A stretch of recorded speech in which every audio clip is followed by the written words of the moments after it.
In today's tutorial, I'm going to show you how to set up multiple monitors or detect dual monitors on your HP laptop, tablet, or desktop computer. So this should hopefully be a pretty straightforward process here, guys. And without further ado, let's go ahead and jump straight into it. So the first thing I recommend doing would be to make sure everything is firmly attached with the accompanying hardware cables. Make sure everything's properly hooked up.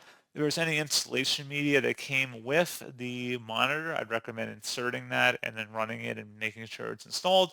Usually they have their own built-in step-by-step process for that.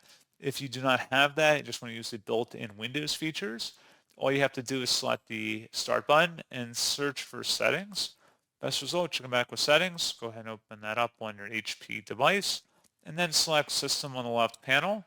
On the right side, select Display, and then scrolling down where it says Multiple Displays, choose the presentation mode for your displays.